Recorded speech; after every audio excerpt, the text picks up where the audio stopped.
मराठवाडा संवाद 2025च्या या सत्रामध्ये आता आपण खरं तर चर्चा करणार आहोत राज्यातील अतिशय महत्त्वाच्या काही घडामोडींसंदर्भामध्ये। त्यातही आपल्यासोबत यावेळेला जोडले गेलेले आहेत ते म्हणजे ओबीसी विकास, दुग्ध विकास आणि ऊर्जा नूतनीकरण मंत्री स्वतः अतुलजी सावे। अतुलजी, आपलं आजच्या मराठवाडा संवाद 2025 मध्ये खूप खूप स्वागत। पहिला आणि महत्त्वाचा प्रश्न की अतुल सावेंचं मराठवाड्यासाठी, छत्रपती संभाजीनगरसाठी काय विजन आहे? सर्वप्रथम मी लोकशाही चॅनलचं खूप खूप आभारी आहे की आपण आजच्या या संवादामध्ये आपण मला धन्यवाद बोलवलं, संधी दिली।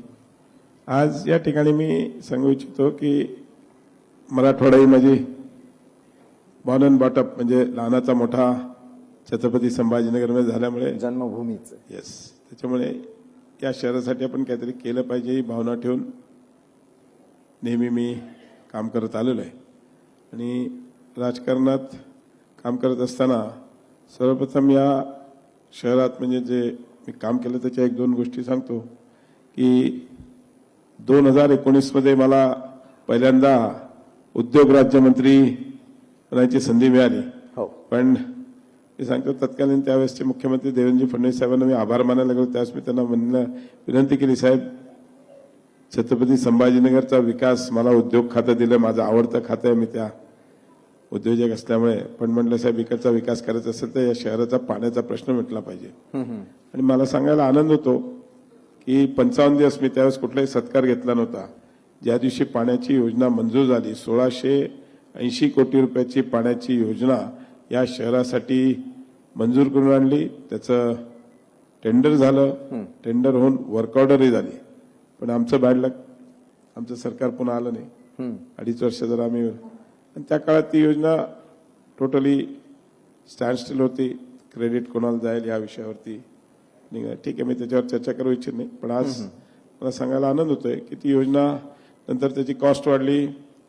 आमचे सहकारी केंद्रीय माजी अर्थमंत्री डॉक्टर कराड साहेबांनी अमृतमधून त्याला जे 1000 कोटी अजून लागणार होते ते मंजूर करून आणले आणि 87 कोटीच्या त्या योजनेचं आज काम चालू आहे, शेवटच्या टप्प्यात आलंय। पाईपलाईनचं काम नियर अबाउट 90% कंप्लीट झालेलं आहे। फिल्ट्रेशन प्लांट असो किंवा इंटरनल प्लांट असो, आणि ज्या टाक्यांचं काम आहे जो 56 टाक्या त्यातल्या जो 42 टाक्या आता कम्प्लिशनमध्ये, ऑलरेडी 11 टाक्या ऑपरेशनमध्ये, आणि हे सगळं कंप्लीट होईपर्यंत अजून पुढचे 1 वर्ष 100% योजना चालू व्हायला लागतील। पण जॅकवेलचा पहिला स्लॅब झालाय, दुसरा स्लॅब होणार आहे, आणि तो झाल्यावर या शहराला ॲटलिस्ट जे आज 7-8 दिवसाला पाणी मिळते ते 3 ते 4 दिवसावर येईल, आणि पुढच्या 6 ते 7 महिन्यात याची योजना कम्प्लिशनला आहे। म्हणजे आय डोंट नो, पण बाय एंड ऑफ डिसेंबर या जानेवारी या शहराला मुबलक पाणी मिळेल, आणि मुबलक पाणी मिळालं तर नक्कीच या शहराचा विकास होईल। कारण की आय स्टील रिमेंबर सिमेन्सच्या सीईओचं एक स्टेटमेंट होतं, you are shifting our plant number 2 from Sambhajinagar to Bangalore because there is scarcity of water.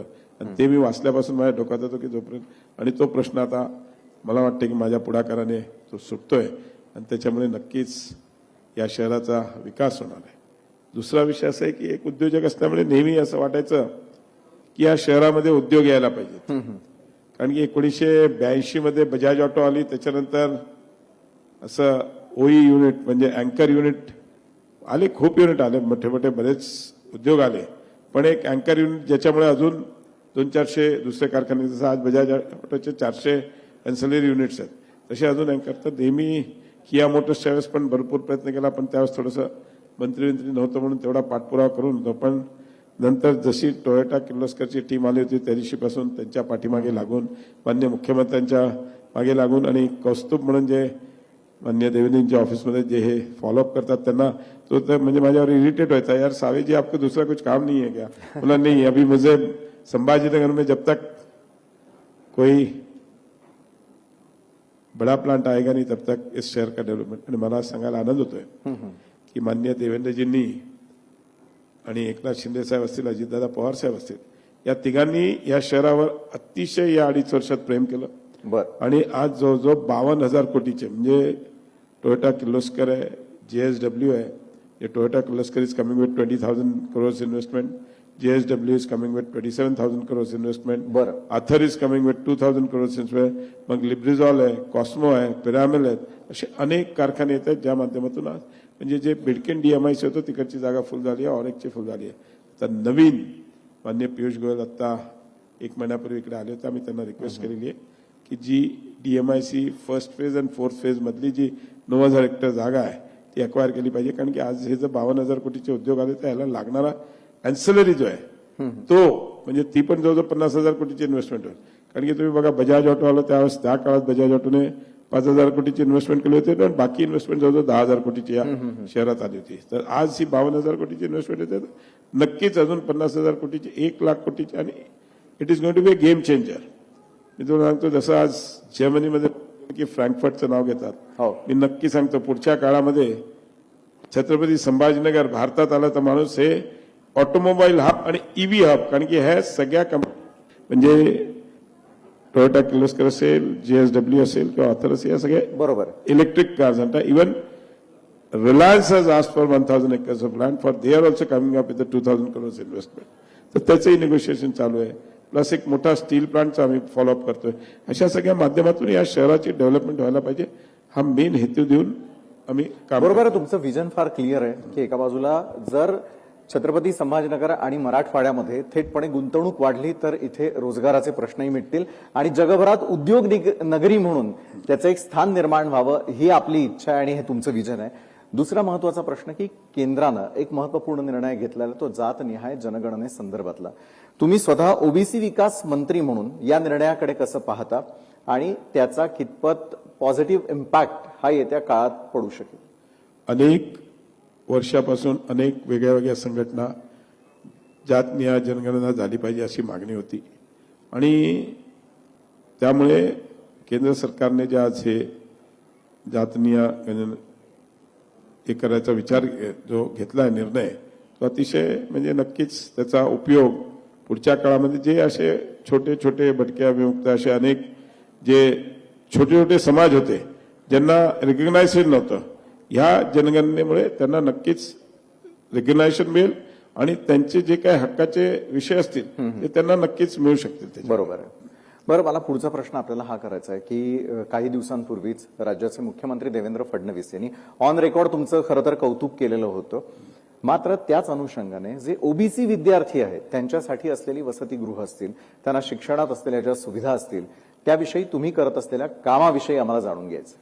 साहेब मी मंत्री झाल्यावर मला अनेक वेळेस कसं महाज्योती आमचं पोर्टल आहे महामंडळ आहे त्या माध्यमातून आम्ही स्पर्धा परीक्षा या सगळ्या पण ग्रामीण भागातून जो ओबीसीचा विद्यार्थी येतो त्याला शिक्षणासाठी अनेक वेळेस त्याला ऍडमिशन मिळते कॉलेजमध्ये पण राहायची सोय नसल्यामुळे ते परत जायचे. बरोबर आहे. म्हणून आम्ही एक निर्णय घेतला माननीय देवेंद्रजींना माननीय एकनाथ शिंदे साहेब त्यावेळेस मुख्यमंत्री होते मी त्यांची भेट घेतली आणि त्यांना म्हटलं साहेब ओबीसी डिपार्टमेंट तुम्ही सेपरेट केलं मला त्याची जबाबदारी दिली मी खूप आभारी आहे पण काही गोष्टी केल्याशिवाय या समाजातील वंचित लोकांना त्याचा उपयोग होणार नाही. पण आपण एक निर्णय घेतला कॅबिनेटने की 36 जिल्ह्यामध्ये 72 हॉस्टेल म्हणजे एक मुलींचं आणि एक मुलांचं 100 विद्यार्थ्यांसाठी हॉस्टेल इमिडिएटली किरायाने घेऊन चालू करा आणि नंतर जशी जशी जागा उपलब्ध होते तशी तशी ते बांधकाम करून तिकडे तयार केले पाहिजे. त्याच्यात केंद्राची पण स्कीम आहे त्या स्कीममधून पण आम्हाला निधी मिळू शकतो त्या म्हणजे पुढच्या बांधकामासाठी. म्हणून आम्ही आज जवळजवळ 62 जिल्ह्यात म्हणजे मुंबई सोडून मुंबईत काय झालं की हॉस्टेल्सची कॉस्ट परवडत नाही आम्हाला पण ते पण आम्ही आता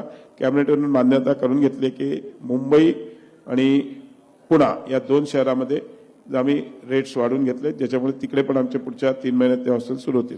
आम्ही 62 हॉस्टेल सुरू केले जिकडे 100 मुलांसाठी आणि 100 मुलींसाठी. ह्याच्या व्यतिरिक्त आम्ही आधार योजना सुरू केली ज्यांना ज्या हॉस्टेलमध्ये समजा ऍडमिशन नाही मिळाली तर त्यांना आम्ही डीबीटीच्या माध्यमातून 4,500 रुपये देतो. त्याने कॉलेजचे ऍडमिशन हे केलं त्याला ते डायरेक्ट पैसे आम्ही देतो. असे प्रत्येक जिल्ह्यात 600 विद्यार्थ्यांचं आम्ही हे करतो. या माध्यमातून ओबीसीच्या माध्यमातून ओबीसीच्या विद्यार्थ्यांनी शिक्षण घ्यावं हा त्याच्या मागचा उद्देश आहे. कारण ह्याच योजना सगळ्या समाज कल्याणच्या माध्यमातून पण चालतात आणि म्हणजे सारथी भारती आणि महाज्योती त्याच्यामुळे आम्ही योजना सगळीकडे आता लागू केलेल्या आहेत. बरं, एका बाजूला गोवारी समाज आहे, धनगर समाज आहे, त्यांचं उत्थान होणं गरजेचं आहे आणि ओबीसी प्रवर्गामध्ये त्यांचाही प्रवाहात समावेश करून घेणं हे मुख्य उद्दिष्ट वाटतं का? हे सगळ्यात मोठं चॅलेंज आहे का आपल्यासमोर? आता धनगर समाजासाठी पण आम्ही 13 योजना सुरू केल्या आहेत. बरं. या 13 योजनेच्या माध्यमातून जसे हॉस्टेलची त्यांची आहे, स्वयं म्हणून त्यांच्यासाठी जसे आधार आहे तशी स्वयंची योजना आहे आणि बाकीच्या पण सगळ्या योजना आम्ही त्याच्या गोवारी सजावचा पण आत्ताच मागच्या आठवड्यात आम्ही अनेक दिवसापासून नागपूर अधिवेशनामध्ये अनेक लोक आम्हाला येऊन भेटले होते आणि तो प्रस्ताव त्यांचा होता तो पण आम्ही मागच्या आठवड्यातल्याच कॅबिनेटमध्ये जसं धनगर समाजाच्या 13 योजना त्याच सेम योजना आम्ही गोवारी समाजासाठी पण लागू केलेल्या आहे. बरं, दुग्ध विकास याकडे आता लक्ष देणं थोडं गरजेचं आहे. महाराष्ट्राच्या प्रत्येक घराघरामध्ये दूध हे वेळेवरती पोहोचणं हे यापूर्वी फार मोठं स्वप्न होतं, जे आज सत्यात उतरलेलं आहे, सगळ्यांपर्यंत ते पोहोचतं. मात्र दुधाचा दर, दुसरीकडे जनावरांसाठी लागणारा चारा, हे मूळ कळीचे मुद्दे आहेत. ते कसे सोडवणार आहात आणि त्यावरती काय उपाययोजना आहेत आपल्याकडे? नाही, आम्ही आता ज्या सहकारी दूध संस्था होता मागच्या वर्षीच आम्ही अनुदान दिलं होतं त्यांना 5 रुपये 2 रुपये त्या माध्यमातून त्यांना स्ट्रॉंग करण्याचा. पण काय दूध व्यवसाय हा दिवसेंदिवस अवघड होत चाललेला आहे. किमती आणि त्याच्यापेक्षा जास्त किमती वाढून अनुदान सरकार कधीपर्यंत करणार. म्हणून त्यांना आपण पॅरलल दुसरे काही त्यांनी केले पाहिजेत. आणि जसं आमचं मुंबईचं आरे जे बंद पडलंय या माध्यमातून त्याला आम्ही आता चालू करण्याचा आमचा प्रयत्न आहे. आणि आरे ब्रँडवर आम्ही आज मुंबईत भरपूर दूध विकू शकतो. जी बंद पडली आरेची डेअरी आहे ती लवकरच पुढच्या वर्षभरात ती चालू करून त्या ब्रँडने आम्ही पुन्हा दूध विकू, जेणेकरून दुधाला नक्कीच चांगला भाव मिळेल. सेल आम्ही, कारण मुंबईचं बिग मार्केट, पण आज सगळं बाहेरून येते दूध, पण त्या आरेमध्ये घेऊन आम्ही त्या माध्यमातून लवकरच सुरू करतो. बरोबर आहे. आरे या ब्रँडला टिकवून ठेवणे तितकंच आरे ब्रँड हा आजही चालतो. आल्यानंतर तुम्ही कुठल्याही, जर तुम्ही आर्मी एक दिवशी ओळख न दाखवता एका स्टॉलवर गेलो आणि त्याला बरं विचारलं दूध आहे का, म्हणलं आरे दूध है का, नहीं सर आरे तो बंद हो गया. मैं फिर आरे बंद हो गया तो क्या करे, क्यों नहीं चला, क्या करेंगे साहब, आरे मिलना नहीं, आरे मिला तो बोले हमारा सेल 4 गुना बढ़ जाएगा. म्हणजे ही त्याची प्रतिक्रिया होती. विदाउट नोईंग मी ही त्याने प्रतिक्रिया दिली आणि तेव्हापासून माझ्या डोक्यात आणि आय एम वर्किंग आउट, माझ्या पुढच्या 6 महिन्यात आम्ही ते वर्कआउट करून चालू करू. बरं, त्याचा रिझल्ट मिळो एवढी अपेक्षा आहे. 100%. बरं, आपल्या सगळ्यांसमोर ऊर्जा हा खूप महत्वाचा प्रश्न आहे आणि ज्यावेळेला तिला अक्षय्य ठेवण्याची वेळ येते त्यावेळेला काय उपाययोजना करणं गरजेचं आहे?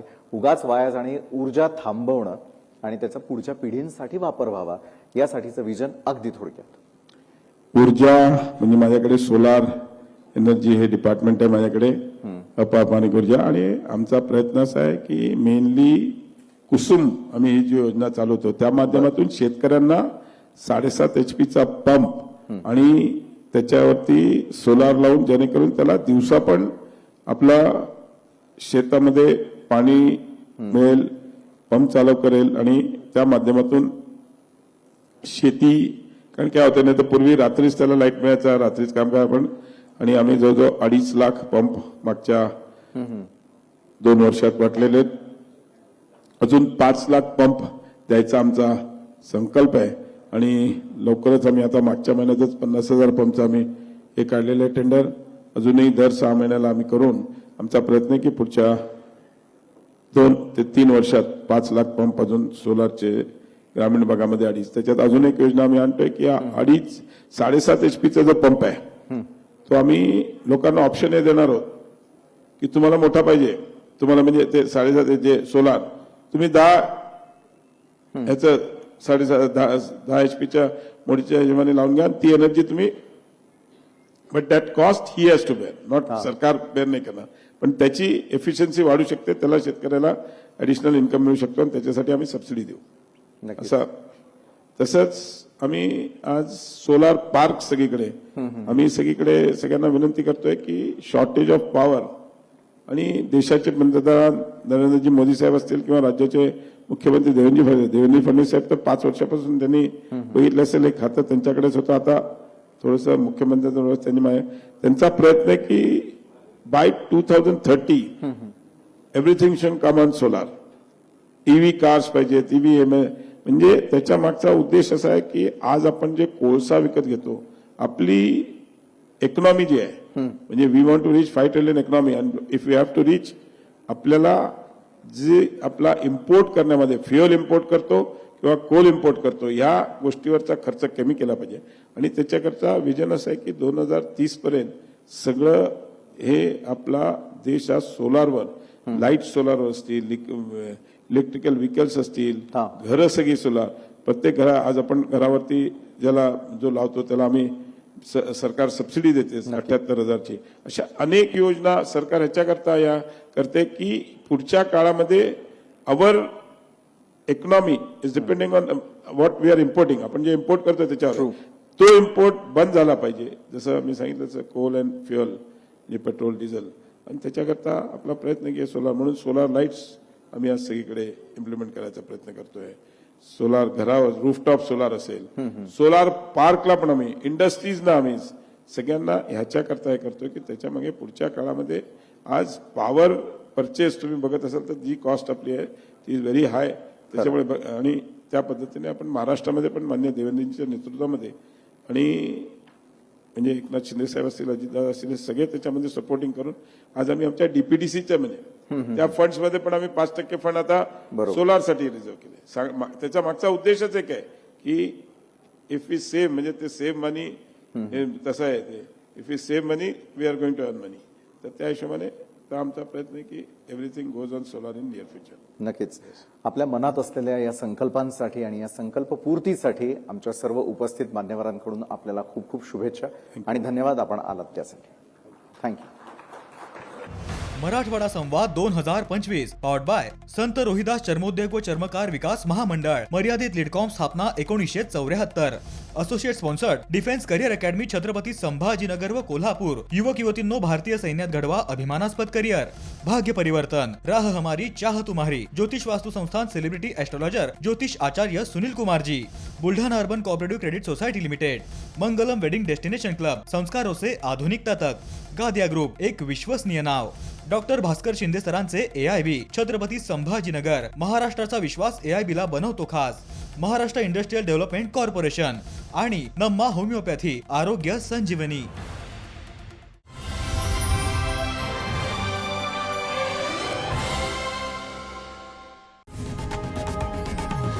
लोकशाही मराठी ऐका, पहा, जागरूक रहा.